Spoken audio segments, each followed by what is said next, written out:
Good morning friends. मैं India के number 1 channel are के स्टडी पर आप सभी का स्वागत करता हूं। 8 जुलाई 2020 से रिलेटेड सभी क्वेश्चन इस वीडियो में डिस्कस करने वाले हैं। फ्रेंड्स, शुरू करते हैं आज का सेशन। आप मुझे मेरे चैनल यूट्यूब को सब्सक्राइब कर लीजिए और बेल आइकन को प्रेस कर लीजिए, जिससे मेरी वीडियो की नोटिफिकेशन सबसे पहले आप तक मिल सके। और आप मुझे टेलीग्राम चैनल को ज्वाइन कर सकते हो, वहाँ से मैं पीडीएफ डालता हूँ रोज़, वहाँ से आप डाउनलोड कर सकते हो। आप मुझे फेसबुक पर फॉलो कर सकते हो फ्रेंड्स, और आप मुझे इंस्टाग्राम पर भी फॉलो कर सकते हो। वहाँ से आप मुझे पर्सनली मैसेज करके कुछ भी पूछ सकते हो, एनी क्वेश्चन। शुरू करते हैं आज का पहला क्वेश्चन की ओर बढ़ते हैं। रिन्यूएबल एनर्जी सीईओ सर्वेक्षण रिपोर्ट के अनुसार वर्ष 2025 तक कितना गीगावाट अक्षय ऊर्जा जोड़ने की उम्मीद है? तो इसका राइट आंसर होगा फ्रेंड्स, कितना होगा? 60 गीगावाट। 60 गीगावाट अक्षय ऊर्जा जोड़ने की उम्मीद कर रहा है भारत। कब तक? 2025 तक। कौन कह सकता है?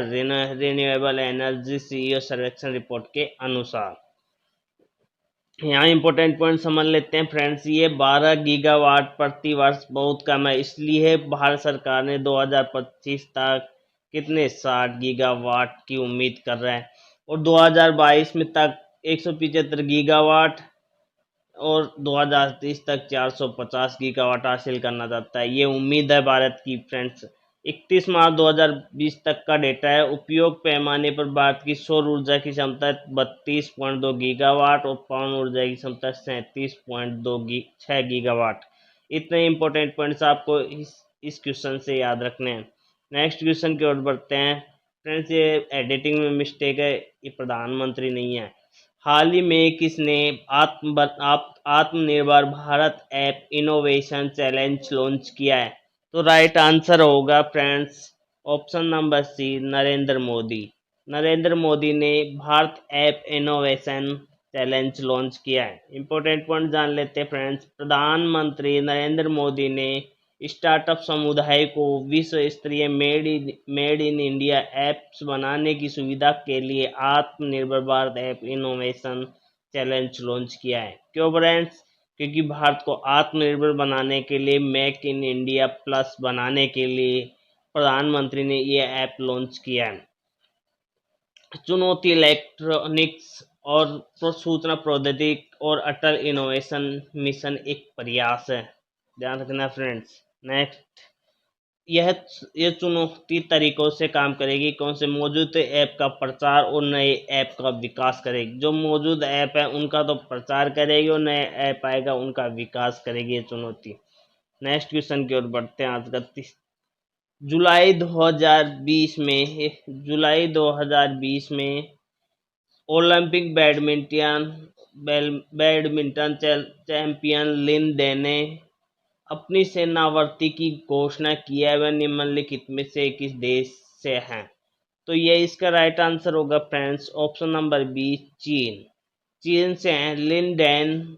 चीन के खिलाड़ी है, जो आप ओलंपिक बैडमिंटन चैंपियनशिप के खिलाड़ी है। इन्होंने जुलाई में अपनी सेनानिवृत्ति की घोषणा की है, और ये चीन के रहने वाले खिलाड़ी हैं। इंपॉर्टेंट पॉइंट जान लेते हैं फ्रेंड्स इनके बारे में। उन्होंने 2008 से 2012 के लंदन खेलों में बीजिंग में ओलंपिक एकल खिताब जीते थे।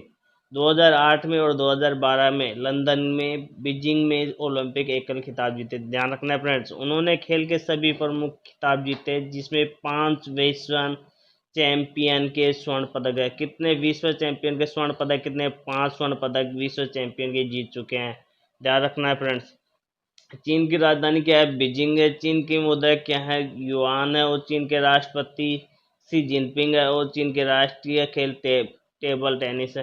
फ्रेंड्स, इन चीन के 59 ऐपों पर अभी भारत सरकार ने प्रतिबंध लगा दिया रिसेंटली, ये भी आपको याद रखना है। नेक्स्ट क्वेश्चन की ओर बढ़ते हैं। जोया खान भारत में कॉमन सर्विस सेंटर की पहली ट्रांसजेंडर ऑपरेटर बन गई है। वह किस देश से है? किस राज्य से है? तो राइट आंसर होगा फ्रेंड्स इस क्वेश्चन का, वो होगा गुजरात। गुजरात की रहने वाली है जोया खान, जो भारत की पहली कॉमन सर्विस सेंटर की पहली ट्रांसजेंडर ऑपरेटर बनी है। इंपॉर्टेंट पॉइंट जान लेते हैं फ्रेंड्स इनके बारे में। वह डिजिटल साक्षर बनाकर ट्रांसजेंडर समुदाय का उत्थान करना चाहते हैं। कौन सी डिजिटल साक्षर बनाना चाहते हैं?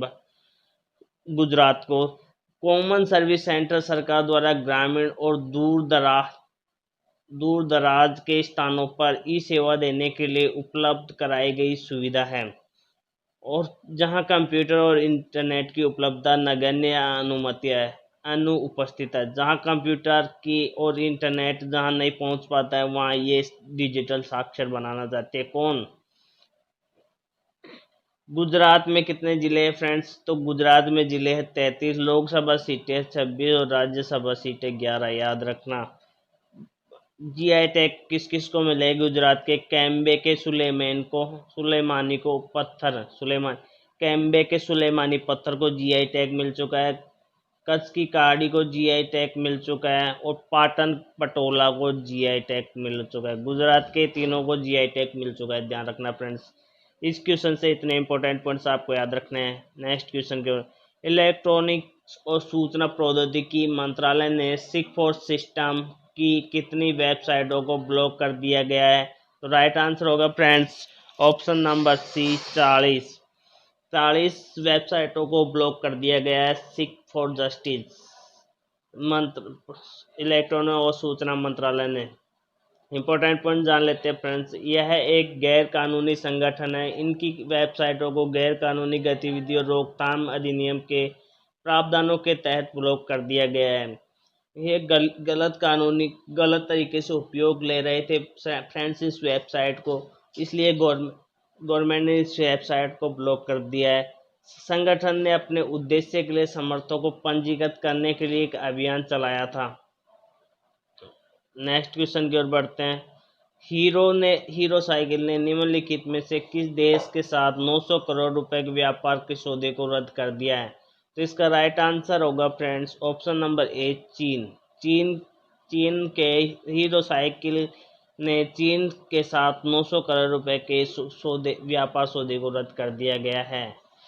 हीरो साइकिल ने चीन के साथ 900 करोड़ रुपए के व्यापार सौदे को रद्द कर दिया है। कंपनी ने चीन की कंपनियों का बहिष्कार किया और भविष्य में चीन के साथ कोई व्यापार नहीं करने का फैसला लिया है। चीनी कंपनियों का बहिष्कार कर दिया गया फ्रेंड्स। हीरो साइकिल ने रिसेंटली बहिष्कार किया इसका। अब भारत में उच्च तकनीकी चक्र का निर्माण करेगा। नेक्स्ट, कंपनी अब अन्य देशों के अवसरों की तलाश कर रही है, जो जर्मनी में हीरो साइकिल के संयंत्र स्थापित करने की योजना बना रही है। कहाँ? जर्मनी में। अब जर्मनी में संयंत्र स्थापित करेगी हीरो साइकिल, ध्यान रखना फ्रेंड्स, ये योजना बना रही है। अब चीन की राजधानी बीजिंग है, चीन की मुद्रा युआन है, चीन के राष्ट्रपति शी जिनपिंग है, चीन का राष्ट्रीय खेल है टेबल टेनिस, याद रखना फ्रेंड्स, ये पॉपुलर है आपकी बार चीन, इसको याद रखना। जुलाई 2020 में किस राज्य में एक ही दिन में 25 करोड़ से अधिक पौधे लगाकर एक नया रिकॉर्ड बनाया है? तो इसका राइट आंसर होगा फ्रेंड्स उत्तर प्रदेश ने। उत्तर प्रदेश ने 2 जुलाई 2020 में एक ही दिन में 25 करोड़ से अधिक पौधे लगाकर एक नया रिकॉर्ड बनाया है। इंपॉर्टेंट पॉइंट जान लेते हैं कि वृक्षारोपण अभियान अनूठी विशेषता बच्चों और बूढ़ों को कोरोना संकट से दूर रखने और उन पौधों को लगाना था जिसमें औषधीय गुण होते हैं। राज्य में 2019 में 22 करोड़ और 2011 में 11 करोड़ पौधे लगाए गए थे। ये रिपोर्ट याद रखना फ्रेंड्स, आपको बहुत इंपॉर्टेंट है, पूछ ली जाती है। उत्तर प्रदेश के बारे में जानते हैं फ्रेंड्स। उत्तर प्रदेश में जिलों की संख्या 75, लोकसभा सीटें 80 है, राज्यसभा सीटें 11 है। राष्ट्रीय उद्यान दूधवा राष्ट्रीय उद्यान है, ध्यान रखना फ्रेंड्स, इंपॉर्टेंट है। और बांध है कौन सा? गोविंद वल्लभ पंत बांध रिहंद नदी पर है, ध्यान रखना। नेक्स्ट क्वेश्चन की ओर बढ़ते हैं। हाल ही में किस राज्य ने इतेजार आपका अभियान शुरू हो गया है? हाल ही में किस राज्य में इतेजार आपका अभियान शुरू हो गया है? तो राइट आंसर होगा फ्रेंड्स मध्य प्रदेश में। मध्य प्रदेश में इतिजार आपका अभियान शुरू कर दिया गया है। इम्पोर्टेंट पॉइंट जान लेते हैं फ्रेंड्स। मध्य प्रदेश में राज्य के पर्यटक स्थलों पर पर्यटकों को आकर्षित करने के लिए सोशल मीडिया प्लेटफॉर्म पर इतिजार आपका अभियान शुरू किया गया है। किसको विदेश राज्य के पर्यटकों को आकर्षित करने के लिए यह अभियान चलाया गया है फ्रेंड्स, याद रखना आपको। मध्य प्रदेश पर्यटक सोशल मीडिया प्लेटफॉर्म पर एक एक एक टैगलाइन के साथ प्रत्येक पर्यटक स्थल की विशेषताओं को आकर्षित तरीके से बताकर पर्यटकों को आमंत्रित कर रहे हैं। पर्यटकों के लिए अलग अलग टूर पैकेज भी तैयार किए जा रहे हैं। मध्य प्रदेश के बारे में जानते हैं फ्रेंड्स। मध्य प्रदेश में लोकसभा सीटें 19, राज्यसभा सीटें 11। ध्यान रखना फ्रेंड्स। राजकीय पशु है बार सिंह और राजकीय पक्षी है भारतीय स्वर्ग फ्लाई कैचर। नेक्स्ट क्वेश्चन की ओर बढ़ते फ्रेंड्स। भारत इस्पात प्राधिकरण ने जून 2020 के दौरान सबसे अधिक बिक्री हासिल की है। घरेलू और निर्यात बिक्री कितने लाख टन है? तो इसका राइट आंसर होगा फ्रेंड्स 12.77 टन है।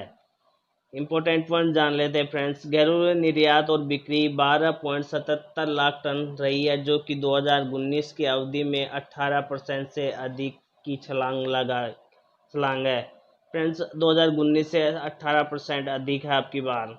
जून 2020 में कंपनी ने किसी भी महीने के लिए सबसे अधिक निर्यात दर्ज किया है। इस अवधि में 3.4 लाख टन स्टील का निर्यात किया है। नेक्स्ट क्वेश्चन की ओर बढ़ते हैं फ्रेंड्स, याद रखना इतना।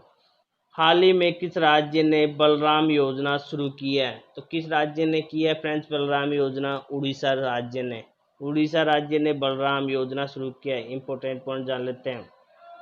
भूमिहीन किसानों को फसल ऋण प्रदान करने के लिए उड़ीसा सरकार ने बलराम योजना शुरू की है।